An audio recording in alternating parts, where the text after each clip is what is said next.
The Voice of the People Party, VPP, had organized a public meeting at Mawlai Madan Heh, Shillong, on the 17th of April 2023 to discuss on various issues that have caught the attention of the party, especially as far as politics in Meghalaya is concerned.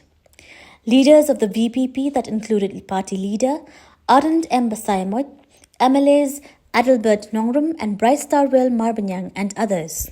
While addressing the gathering, Ardent Basaiawmoit reiterated the fact that the VPP aims at clean politics, which had been discussed since 2010, and the party will continue to do so until the purpose is rightfully achieved. The Voice of the People Party kekuatan berubah di beberapa tempat di Padang.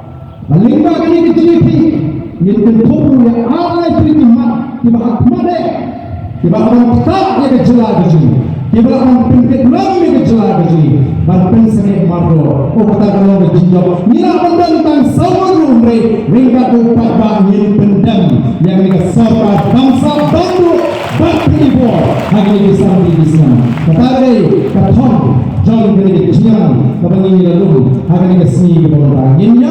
Bahkan semua keleng-keleng di tempat Nongrum, bahkan minum terandi dan dion, bahkan penmo, ukri diberi penmo semua tan, maju syak penmo, bangdei unoyam ubai Shillong yang dijadi.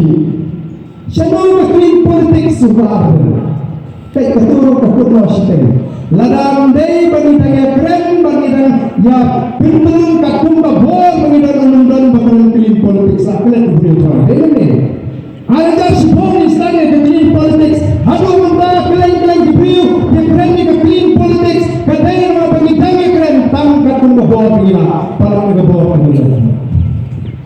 While speaking on the roster system, Ardent Basaiawmoit said that the VPP will stand its ground in demanding the review and rectification of the reservation policy before the implementation of the roster system in Meghalaya. At the same time, he urged upon the NPP-led government to call the three major tribes of Meghalaya for a discussion on the much-talked-about roster system before any decision to its implementation is taken. Banyak nampak jenderal, banyak percaya masyarakat. Ya kini reception policy, banyak ini dikam bandu, dikam bangsa, dikam pilihor. Nyok Marbaniang, Marbaniang, hati kasih kumpul para jalan berjalan kami.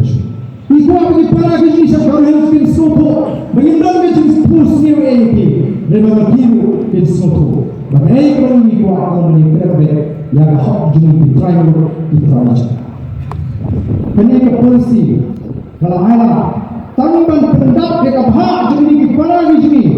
Walau ada pendak di bawah dan pendak menangani mencelah di bawah celah. Polisi berbuat. Kuno yang ala bagi penambang juga celah Meghalaya.